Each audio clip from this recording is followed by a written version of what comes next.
दुर्गा दुर्गा हो हजुर दुर्गा हो उहाँ चिन्नुभयो हामीलाई चिन्नुभयो हजुरले हेर्नु त हजुरले ध्यान दिएर हेर्नु त को हो यो दुर्गा कहाँको दुर्गा हजुर नव दुर्गा हो हो खेल्दै आउनुहोस् खेल्दै आउनुहोस् खेल्दै आउनुहोस् हजुर को हो के हो कसरी आउनुभयो के हो कस्तो हो हजुर कोटी कोटी प्रणाम छ कोटी कोटी प्रणाम छ है हजुर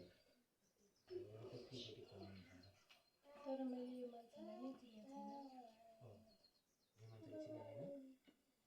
हजुर दुर्गा हो हजुर कहाँ कुन ठाउँमा बस्नु दुर्गा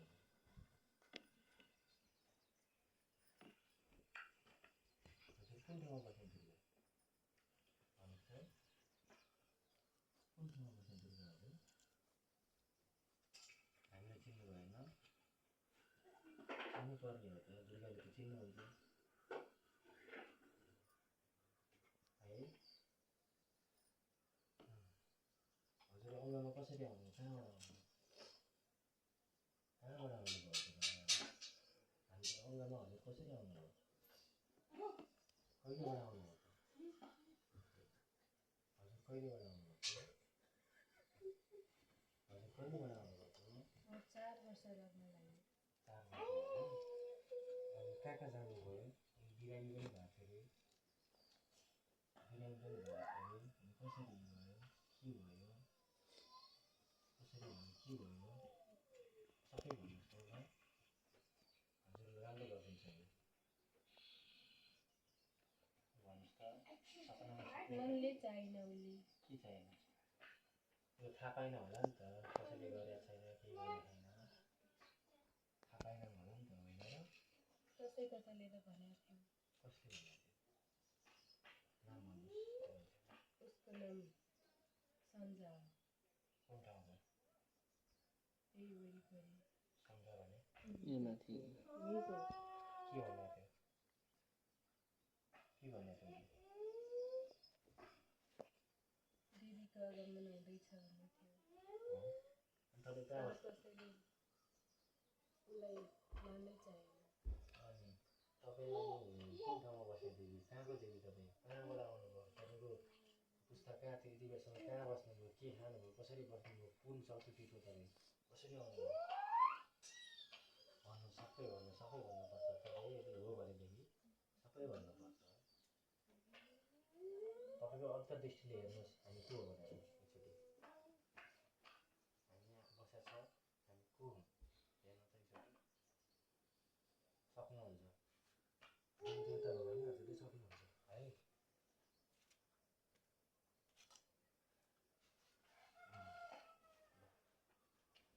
खेलेर आउनुहोस् हजुरको पहिरन दिनुहोस् के हो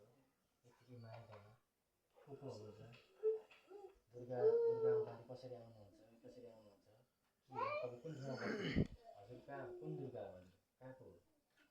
कहाँको हो सबै भन्नु पर्यो कोटी कोटी प्रणाम छ है ल आउनुहोस् खेलेर आउनुहोस् त भन्दै जानुहोस् खेल्दै आउनुहोस् खेल्दै आउनुपर्छ उग्र रूपमा आउनुपर्छ उग्र रूपमा आउनुपर्छ तपाईँ उग्र रूपमा आउनुपर्छ उग्र रूपमा आउँछ ल हामीले बोल्यौँ उग्र रूपमा आउँछ तपाईँ त उग्र रूपमा आउनुहोस् उग्र रूपमा आउनुहोस् तपाईँ उग्र रूपमा आइदिनुहोस् हालिदिनुहोस् उग्र रूपमा आउनुहोस् न उग्र रूपमा आउनुहोस् आफ्नो शक्ति देखाएर शक्ति लिएर शक्ति खेलाएर आउनुपर्छ शक्ति खेलाएर आउनुपर्छ दुर्गा हो भनेदेखि शक्ति खेलाएर आउनुपर्छ आँखा खोलेर आँखा गरेर हेर्नुहोस् हामीले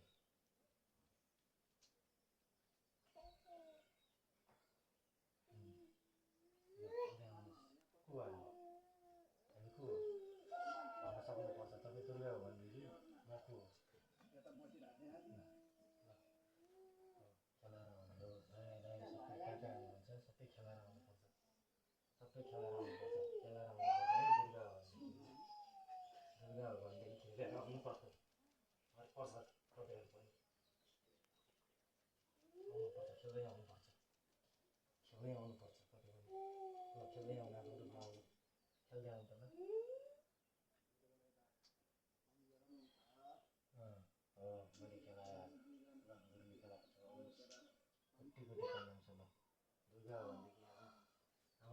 खेल्दै आउने चल्दै आउने म मान्दिनँ यत्तिकै मान्दिनँ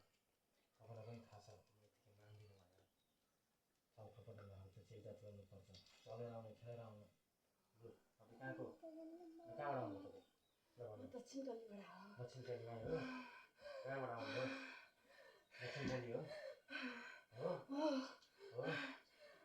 हामीलाई चिन्नुभयो अब दक्षिण गल्लीमै कति कुन आउँछ तपाईँहरू लु दक्षिण गल्ली हजुर दक्षिण गल्लीमै हजुर कहिलेबाट आउनुभयो कहिलेबाट आउनुभयो हजुर कहिलेबाट आउनुभयो हजुर रोकेर राखे कहिले रोकेर राखे तपाईँलाई अहिलेसम्म मलाई कसैले प्रवेश नदिएन हो रोक्थ्यो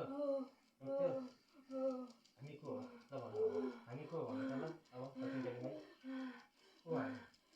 हामी को हो ल भन्नु पऱ्यो चिन्नुपर्छ तपाईँले चिन्नुपर्छ कहाँको दक्षिण गल्लीको भाइ तपाईँ कुन ठाउँको दक्षिण गल्लीमा काठमाडौँको कहाँको कुन दिशामा खेल्ने दक्षिण गल्लीमा तपाईँ पूर्व पश्चिम उत्तर दक्षिण कहाँको ल भन्नु सेनामेना पनि साथमा लिएर आउनु सेनामेनाहरू पनि होला सेनामेना पनि लिएर आउनु साथमा सेनामेनाहरूलाई पनि लु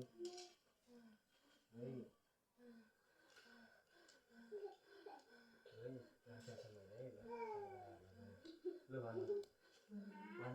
के गर्ने अब रक्षा गर्नुहुन्छ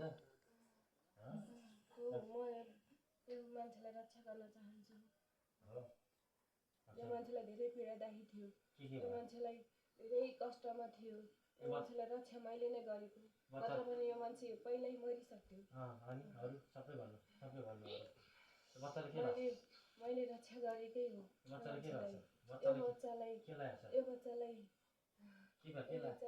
नाक नागिनहरूले गरेर यसको गोलीबाट काट आइरहेको छ के गर्नुपर्छ अब त्यसलाई जङ्गली छ कि छैन यो कुनै किसिमको देवी देवताले गरेको यसलाई छल कपट पनि होइन यो बच्चालाई सबैले सक्छ गर्नु मैले नै यो बच्चालाई हरेक रूपको आश्वासन दिएर राखेको छु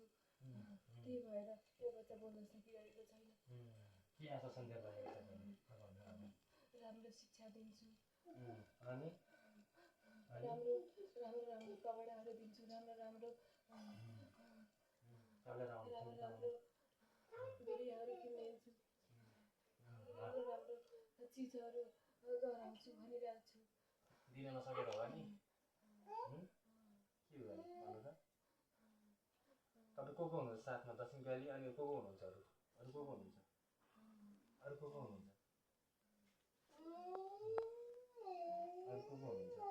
महादेव श्री महादेव हुनुहुन्छ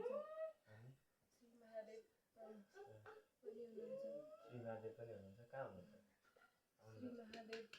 खेलेर आउनु हजुर पनि ल खेलेर आउनु हजुरलाई कुटी पढ्नु हुन्छ ल है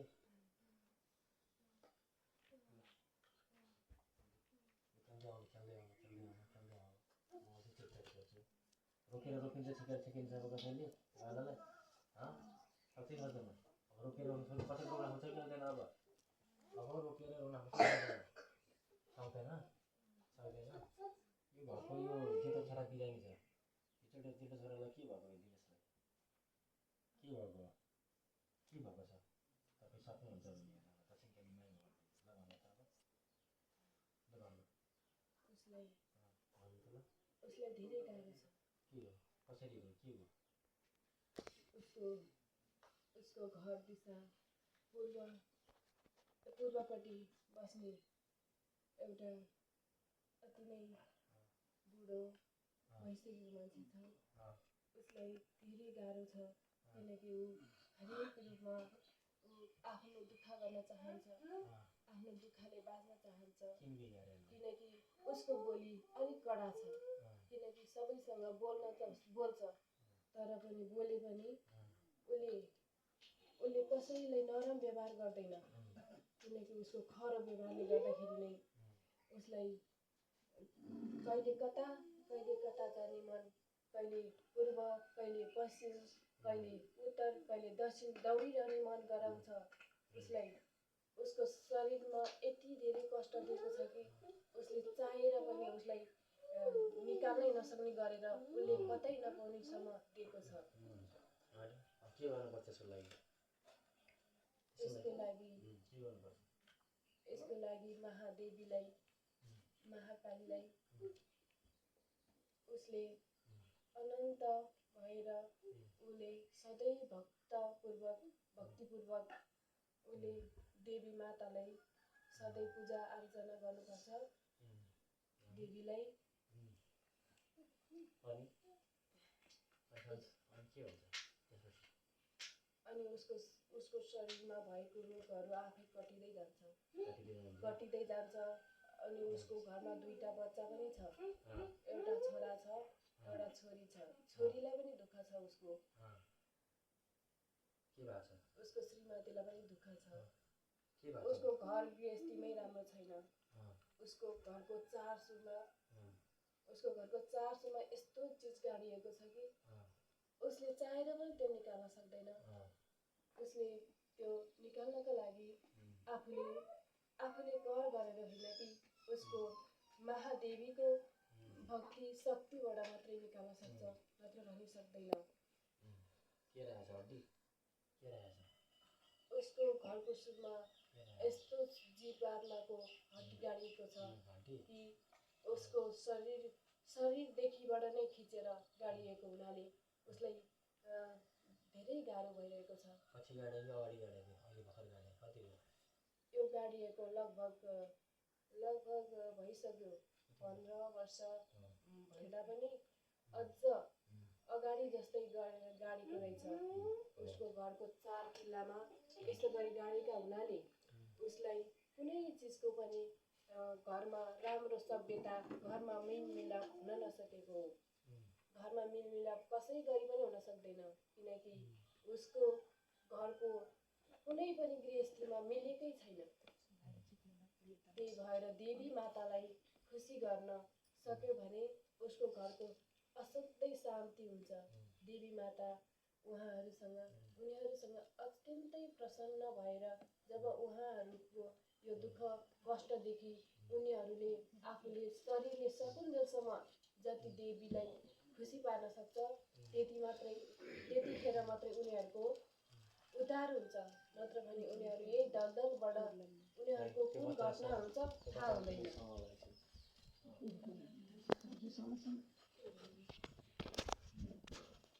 तपाईँ गर्न सक्नुहुन्छ? उहाँलाई गर्न सक्नुहुन्छ? शान्ति भएर बस्नुहुन्छ? शान्ति भएर बस्नुहुन्छ?